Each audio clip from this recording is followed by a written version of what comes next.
Amis de partout, bien-aimés dans le Seigneur, que la paix et la grâce de Dieu soient avec vous tous. Merci de votre écoute. Merci également de vous abonner à notre chaîne, de commenter, liker et de partager le message sur n'importe quelle plateforme que vous écoutez. Si vous ne l'avez pas encore fait, n'oubliez pas de vous abonner et d'activer votre notification pour pouvoir en recevoir chaque fois que nous sommes dans l'air. Cette étude biblique est également disponible en anglais et en créole sur notre chaîne. Si vous souhaitez écouter dans une autre langue, rendez-vous sur la chaîne et choisissez la langue que vous souhaitez écouter. This Bible study is also available in English and Creole on our channel. If you'd like to listen in a different language, please go to the channel and pick the language you'd like to listen to. Étude biblique ça disponible tout en anglais à créole sur channel là. Si tu as écouter dans une autre langue, t'en prie, allez sur channel là et puis choisis langue où tu as écouter. Que le Seigneur bénisse ce moment que nous allons passer ensemble dans l'étude de sa parole.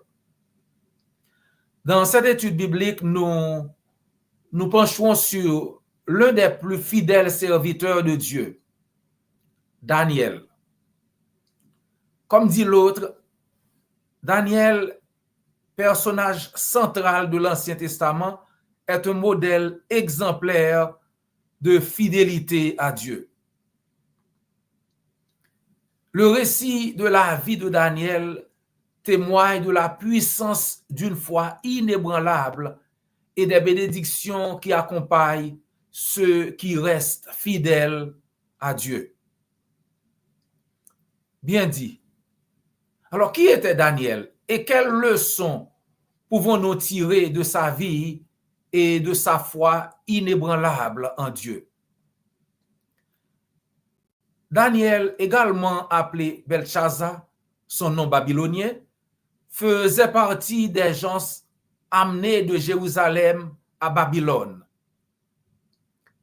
Daniel chapitre 1er, verset 1er a continué dit que la 3e année du règne de Joachim, roi de Juda, Nebuchadnezzar, roi de Babylone, marcha contre Jérusalem et l'assiégea. Le roi donna l'ordre au chef de ses eunuques d'amener quelques-uns des enfants d'Israël de race royale ou de famille noble, de jeunes garçons sans défaut corporel, beaux de figure, double de sagesse, doué de sagesse, etc. Le roi maintenant leur assigna pour chaque jour une portion des mets de sa table et du vin dont il buvait. Il y avait parmi eux des enfants comme Daniel, Ananias, Michal et Azaria. Le chef des eunuques maintenant leur donna des noms comme à Daniel, il donne le nom de Belshazzar, à Ananias, celui de Shadrach, à Michaël, celui de Meshach, et à Azaria, celui d'Abednego. Daniel était un jeune homme exceptionnel et qui va se distinguer très tôt. Dès son arrivée à Babylone, il se distingue. La fidélité de Daniel à Dieu et ses qualités de leader se manifestent dès le début de son séjour à Babylone. La plupart des gens considèrent comme un honneur, auraient considéré comme un honneur le pouvoir de manger une portion quotidienne de la nourriture du roi et de boire une partie du vin que le roi buvait. Ce serait un honneur pour plusieurs. Mais Daniel, dans Daniel chapitre 1er, verset 8 à continuer, nous lisons que Daniel résolut de ne pas se souiller par les mets du roi et par le vin dont le roi buvait. et il pria le chef des eunuques de ne pas l'obliger à se souiller. Alors, inutile de dire que Dieu a été satisfait de la foi et du courage de ce jeune homme. Dieu fit trouver à Daniel faveur et grâce devant le chef des eunuques. Daniel 1er, verset 9. Et quand le chef des eunuques eut peur d'avoir des ennuis, si en ne mangeant que des légumes et en buvant de l'eau, ces jeunes étaient mal nourris, Daniel lui dit que c'était possible, seulement il pouvait les tester pendant 10 jours. Il lui dit de les tester pendant 10 jours, et s'ils avaient l'air mauvais par rapport aux autres jeunes, alors l'eunuque pourrait changer leur régime alimentaire.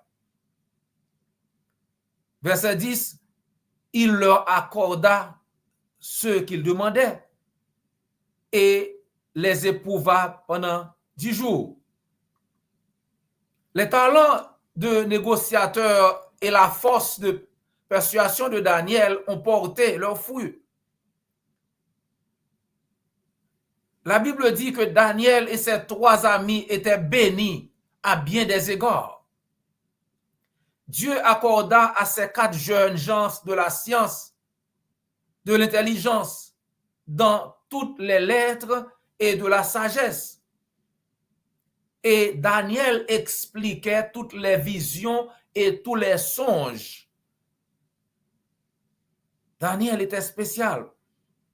Sur tous les objets qui réclamaient de la sagesse et de l'intelligence et sur lesquels le roi les interrogeait, il les trouvait 10 fois supérieurs à tous les magiciens et astrologues qui étaient dans son royaume. Verset 20. Et dans Daniel chapitre 2, verset 1er à continuer, nous voyons que le roi Nebuchadnezzar maintenant avait un rêve. Il a fait un rêve et voulait savoir quel rêve il avait et ce que cela signifiait. Le roi appela tous les magiciens, les enchanteurs, les sorciers et les chaldéens et exigea une réponse. Alors ils ont répondu que ce que le roi demandait était difficile et que Dieu seul pouvait dévoiler un tel mystère. Ils avaient raison. Personne au monde pourrait deviner ce que le roi rêvait et expliquer maintenant le rêve. À cause de cela, le roi était très furieux et ordonna que tous les sages de Babylone soient détruits. Alors, cela inclurait Daniel et ses compagnons.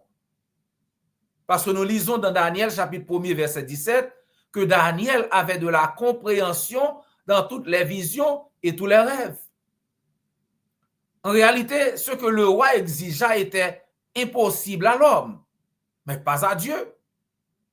Parce que tout est possible à Dieu. Marc 10, verset 27. Et Jacques chapitre 1er, verset 5 dit, si quelqu'un d'entre vous manque de sagesse, qu'il la demande à Dieu, qui donne à tous simplement et sans reproche, et elle lui sera donnée. Daniel, ayant compris cela, est allé vers l'Éternel pour obtenir la réponse à la question du roi. Et le secret fut révélé à Daniel dans une vision pendant la nuit. Daniel 2, verset 19. Maintenant, Daniel, en tant que serviteur conscient de ce qu'il devait faire, il bénit le Dieu des cieux. Après avoir reçu la bénédiction de Dieu, chers amis, n'oubliez jamais de dire merci, de rendre grâce à Dieu. Daniel bénit Dieu et ensuite elle a trouvé le roi. Daniel bénit le Dieu des cieux Et ensuite, il va trouver le roi. Quand le roi apprit que Daniel pouvait lui raconter son rêve et l'interpréter, le roi prit la parole et dit à Daniel, qu'on nommait Belshazzar, « Es-tu capable de me faire connaître le songe que j'ai eu et son explication? Es-tu capable? » Mais Daniel, en tant que serviteur, humble serviteur, répond, « Ce que le roi demande est un secret que les sages, les astrologues, les magiciens et les devins ne sont pas capables de découvrir au roi. Personne ne peut le faire au roi. Mais il y a dans les cieux un Dieu qui révèle les secrets. Le Dieu que je sers, mon Dieu, au roi, révèle les secrets. Et c'est lui qui a fait connaître au roi ce qui arrivera dans la suite des temps. C'est pas moi, c'est Dieu qui donne la réponse. Daniel, en tant que vrai serviteur, ne prend aucun crédit, chers amis. Si ce secret m'a été révélé, dit-il, ce n'est point qu'il y ait en moi une sagesse supérieure à celle de tous les vivants. Daniel 2, verset 30. C'est Dieu qui révèle les secrets. Daniel révèle le mystère. Le roi est heureux et Daniel obtient une promotion. Maintenant, que fait Daniel à l'égard de ses amis? Autre leçon, chers amis. Daniel n'a pas oublié ses amis. Dans Daniel chapitre 2, verset 49, nous lisons que Daniel pria le roi de remettre l'intendance de la province de Babylone à Shadrach, Meshach et Abednego. Ces trois amis, Shadrach, Meshach et Abednego, Daniel demande au roi de leur donner quelque chose. Et le roi va donner maintenant l'intendance de la province de Babylone à ces trois amis de Daniel. En Daniel chapitre 4, verset 1er, Daniel explique la deuxième vision du roi Nebuchadnezzar qui s'est réalisée comme Daniel l'a révélé.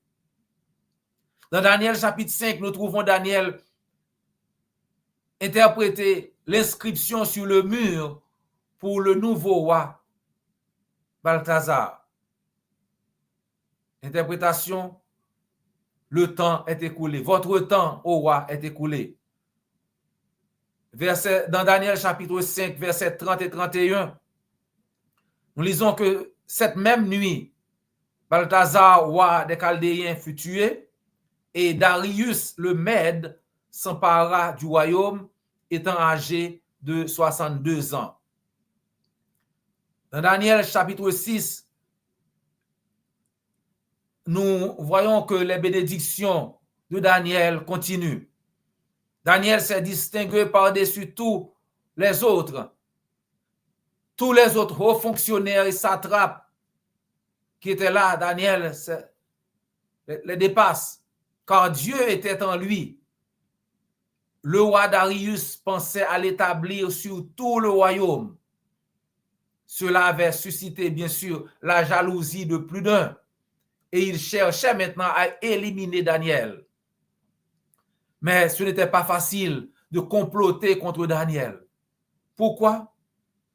La Bible dit que ils ne purent trouver aucune occasion ni aucune chose à reprendre parce qu'il était fidèle.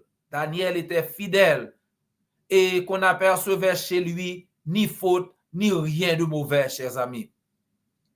Et ces hommes dirent, nous ne trouverons aucune occasion contre ce Daniel, à moins que nous n'en trouvions dans la loi de son Dieu.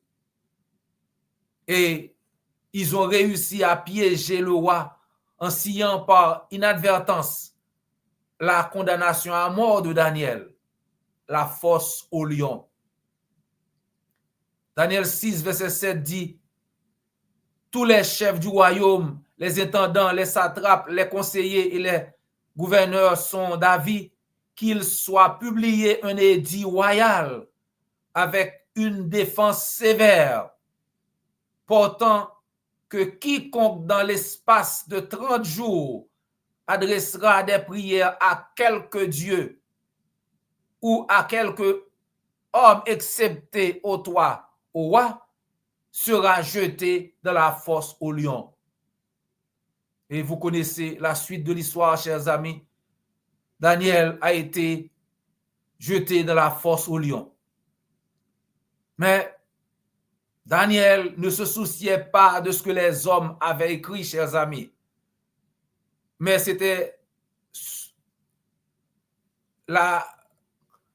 Daniel, pour lui, c'était la volonté de Dieu qu'il devait faire. Il s'intéressait à ce que Dieu avait dit. En ce qui s'agit de l'adoration, seulement Dieu mérite notre adoration, chers amis. Et Daniel le savait. C'est écrit dans Exode 20, verset 3 à 6. Tu n'auras pas d'autre Dieu devant ma face. Tu ne feras point d'image taillée, ni de représentation quelconque des choses qui sont sur la terre. Daniel le sait. Et ainsi, Daniel continue à prier son Dieu 3 fois par jour, comme d'habitude. Daniel crut fermement que le Dieu qu'il servait, chers amis, était capable de le délivrer de la gueule des lions. Et Daniel avait raison. Daniel ne cacha pas sa fidélité envers Dieu, chers amis, et même le roi en était au courant. Par conséquent, nous lisons dans Daniel chapitre 6, verset 16, que le roi dit à Daniel, « Puisse ton Dieu que tu sers avec persévérance te délivrer. » En ordonnant que Daniel soit jeté dans la fosse au lion, chers amis, avec une profonde tristesse, le roi déclara à Daniel, « Puisse ton Dieu que tu sers avec persévérance te délivrer. » Daniel 6, verset 16. Puis le roi était heureux de retrouver Daniel vivant le matin. Il exigea que tout le monde reconnaisse le Dieu de Daniel comme le Dieu souverain. Amen. Dieu était satisfait de Daniel, chers amis. Il l'avait récompensé. Daniel 6, verset 28 dit, Daniel prospéra sous le règne de Darius et sous le règne de Cyrus, le Perse. L'Éternel protège toujours et récompense toujours ses fidèles serviteurs, ses fidèles servantes. La fidélité de Daniel jouera un rôle clé dans la fermeture de la gueule des lions, chers amis. Daniel dit en Daniel chapitre 6, verset 22, « Mon Dieu a envoyé son ange et fermé la gueule des lions, qu'ils ne m'ont fait aucun mal, car j'ai été trouvé innocent devant lui et devant toi non plus, ô roi. Je n'ai rien fait de mauvais. Devant toi non plus, ô roi, je n'ai rien fait de mauvais. » Chers amis, Daniel trouva grâce devant Dieu et devant les hommes. Daniel plut à Dieu.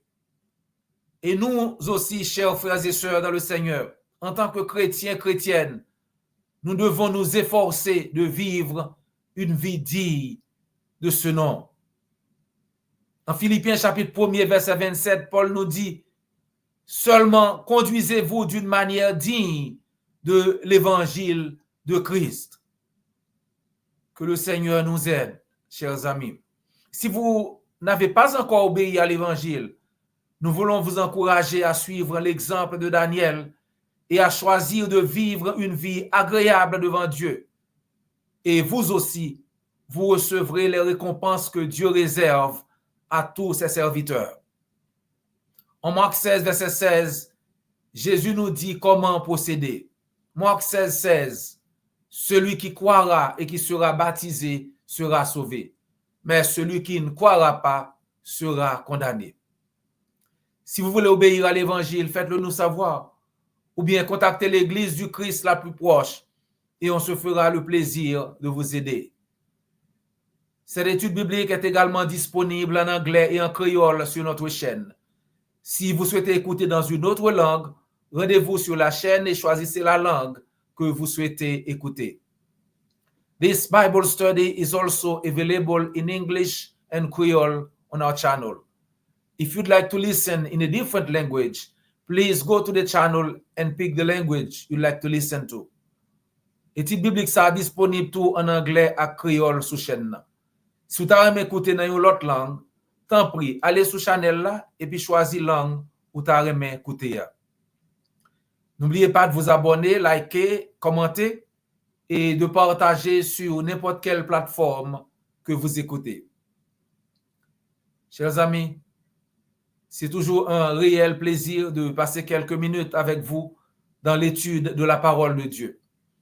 Prière de nous rejoindre la prochaine fois pour une autre étude. D'ici là, que le Seigneur vous garde et vous bénisse.